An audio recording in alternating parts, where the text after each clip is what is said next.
Segala puji bagi Allah Jalla Jalaluh yang telah mengumpulkan kita di atas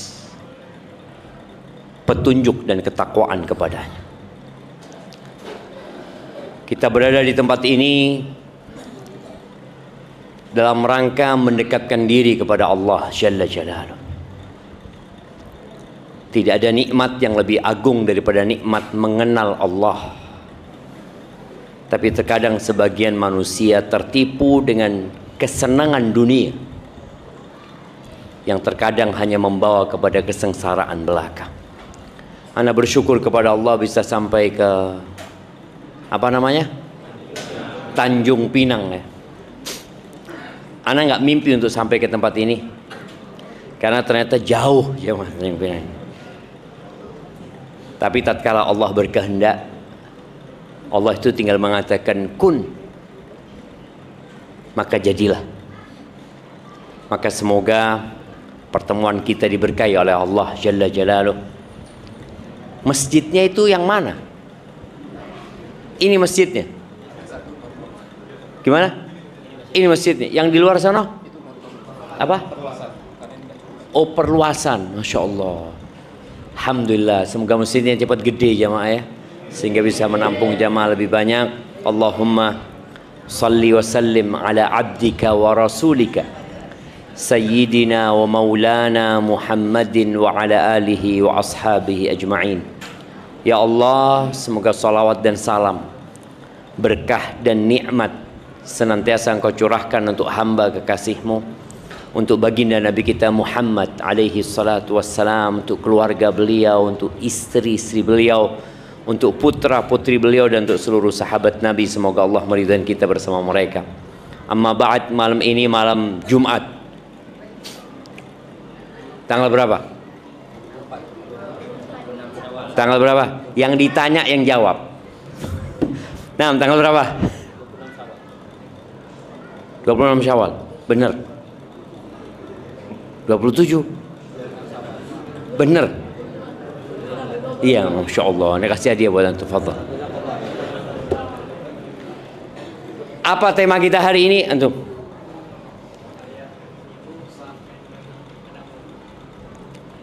Apa temanya? Ayah ibu maafkan. Punya banyak dosa sama orang tuanya. Iya. Kok enggak? Barakallahu fikum, kasihkan. Taib jamaah rahimakumullah. Tidak ada amalan ya, sunnah ini ya, yang lebih dicintai Allah lebih daripada menuntut ilmu. Tapi syaratnya niatnya harus benar. Maka semoga kehadiran antum di tempat ini benar-benar untuk Allah Azza wa Jalla. Kita duduk bersama saudara-saudara kita, tapi kadangkala kita tuh nggak peduli sama saudara kita. Ana mau tanya ya. Nah, antum yang pakai baju merah, kenal sama yang sebelah kiri antum? Sebelah kanan? Udah kenal belum? Belum. Oke, semuanya kenalan dulu. Yang kenalan sama yang di kanan dan di kirinya, tanyakan siapa namanya, dari mana, dan apa profesinya. Baru kita mulai kajian. Nah, fadhal. Kadang-kala kita udah kepanasan bareng-bareng, tapi nggak peduli sama saudaranya. Seakan-akan dia sendirian di tempat ini, jemaah. Nah, fadhal, jangan antum diem doang. Kenalan, jemaah. Udah kenalan tuh. Loh.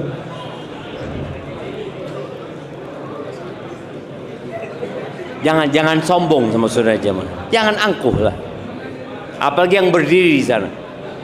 Tapi lebih banyak pahala yang berdiri apa yang duduk di depan? Yang berdiri itu telat dia datangnya. Tapi kalau udah kenal semuanya, anak akan mulai. Anak izin minum dulu jemaah. Ini memang nggak ada gelasnya di sini. Nggak ada produksi gelas ini. Bismillah.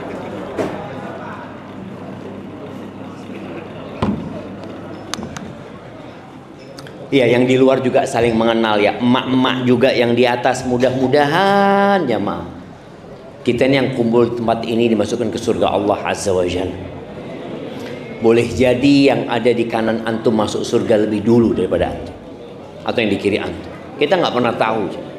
Maka jangan pernah meremehkan orang lain. Udah kenal semuanya.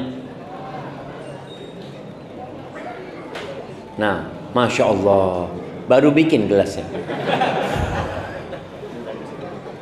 Udah ada airnya? Hah? Belum? Isi sendiri ustadznya. Masya Allah.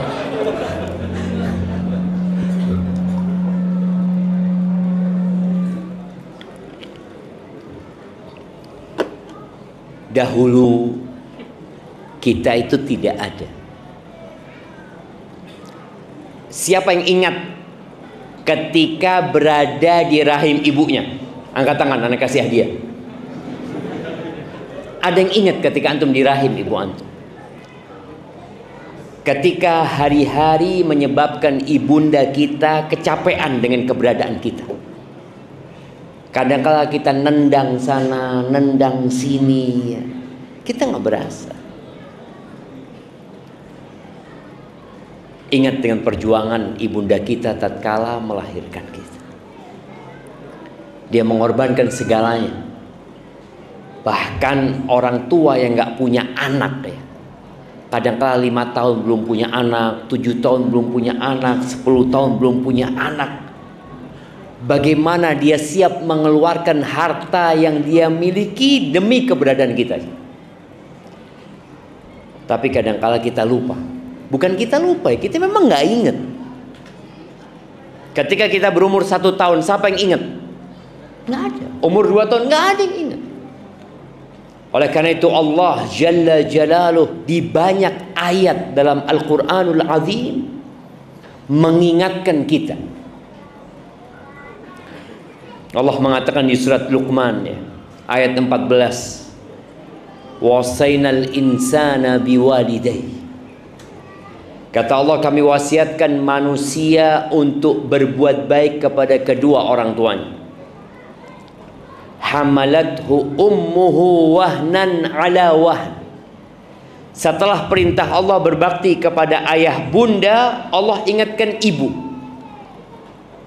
Karena memang berbakti kepada ibunda itu 3 kali lipat kebaktian kita kepada ayah kita. Maka Allah ingatkan, hamalathu ummuhu, ibunya mengandung dia, bapak tidak mengandung. Wahnan ala wahn, di atas kelemahan. Wallahi perempuan itu lemah. Dan perempuan itu bisa mengandung atau mengangkat berat di perutnya bisa sampai 15 kilo. Siapa di antara kita yang mampu selama 1 bulan mengikat perutnya bawa beban 5 kilo aja? Tidur pun semakin sulit. Miring kanan capek, miring kiri sampai. Duduk lama capek, berdiri capek. Wahnan ala wahn. Wa fisaluhu fi amain. Kemudian lahir nih. Maka ada 3 hal yang tidak dilakukan oleh bapak. Bapak ini jangan iri kalau anaknya lebih berbakti kepada ibundanya. Karena memang 3 perkara itu nggak pernah dilakukan oleh bapak, oleh kita nih kaum laki-laki. Hamil tidak, melahirkan tidak, menyusui juga tidak. Wa fisaluhu fi amain. Bagaimana tatkala kita sudah lahir ya? Ibunda kita itu berjuang. Ketika lahir anak itu menangis, pada proses kelahiran kita boleh jadi nyawa yang dikorbankan. Sebagian ibu itu perutnya dibelah jemaah, demi kita keluar. Tapi kita nggak lupa dengan hal itu. Kita juga nggak ngelihat. Maka Allah mengingatkan kita. Lalu Allah mengatakan anishkurli, agar kalian bersyukur kepadaku, wali walidai, dan kepada kedua orang tua. Kita ini nggak bakal ada tanpa keberadaan orang tua kita. Jadi orang tua kita itu sebab keberadaan kita. Allah ingatkan agar engkau bersyukur kepadaku dan kepada kedua orang tuamu. Wa ilayyal masir, dan kepadaku tempat kembali. Ahibati fillah, di banyak ayat dalam Al-Quran Allah itu menggabungkan setelah perintah mentauhidkan Allah, perintah berbakti kepada orang tua. Makanya tatkala ada seorang datang kepada Ibnu Abbas, dia mengatakan, aku ini pernah cinta dengan sepupuku. Dia cinta sama misanannya. Kemudian aku melamar dia, dia menolakku. Kemudian dia dilamar orang lain, diterima lamarannya. Aku cemburu dan aku bunuh dia. Dia mengatakan, hali min taubah. Apakah aku bisa bertobat? Ibnu Abbas bertanya, ahayyatun ummuka? Ibumu masih hidup? Enggak, ibuku sudah meninggal dunia. Ibnu Abbas mengatakan, udah, engkau dekatkan dirimu kepada Allah dengan semua amal ketaatan yang dapat engkau lakukan. Pergilah pemuda ini. Muridnya Ibnu Abbas, Tawus, tanya, kenapa engkau tanyakan tentang ibundanya? Apa urusan dosa besar dia dengan ibundanya? Kata Ibnu Abbas, aku tidak mengenal sebuah amalan yang lebih mendekatkan diri kepada Allah daripada berbakti kepada ibunda. Karena memang perintah Allah setelah tauhid, berbakti kepada orang tua. Di surat Al-Isra Allah mengatakan, wa qadha rabbuka alla ta'budu illa iyyah. Allah menetapkan sebuah perintah. Tuhanmu telah membuat sebuah ketentuan agar engkau tidak beribadah kecuali kepadanya. Ingat, bicara tauhid ini, ada orang beribadah kepada Allah tapi dia juga beribadah kepada selain Allah. Itu yang namanya syirik. Sedangkan ketika seorang hamba mengatakan la ilaha illallah, dia menafikan semua sesembahan yang ada illallah kecuali Allah Subhanahu wa taala. Wa bil walidaini ihsana. Yang kedua, Allah menetapkan agar engkau berbakti, berbuat baik kepada orang tua. Jadi lawan dari ihsan ini dua, jemaah. Tolong diingat. Kita diperintahkan berbakti. Lawan dari berbakti kepada orang itu dua. Yang pertama adalah berbuat buruk kepada orang tua. Yang kedua tidak berbakti. Dia memang tidak menyakitin orang tuanya, tapi dia nggak berbakti sama orang tuanya. Kan ada orang yang menyakitin orang tuanya. Tapi ada orang yang dia tidak menyakiti, tapi dia nggak berbakti. Maka dua hal ini terlarang. Jadi kalau katakan maafkan dia, kita perlu minta maaf sama orang tua kita. Lalu Allah katakan, imma yablughanna 'indakal kibara ahaduhuma aw kilahuma. Apabila salah satu dari keduanya atau dua-duanya sampai ke umur tua. Ya, kita nih yang seumur ana ya. Ketika kita masih muda, kita itu takut sama orang tua. Karena kita makan dari mereka, sekolah dari mereka.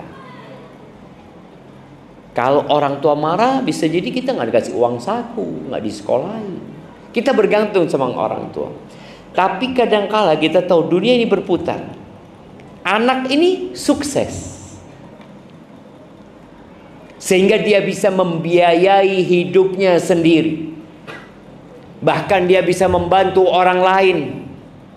Dan ada fase orang tuanya sudah sepuh, orang tuanya butuh sama anaknya. Kita kadangkala mulai jaga jarak sama orang tua. Kita merasa orang tua yang butuh sama anak. Kita yang tetap butuh sama orang tua.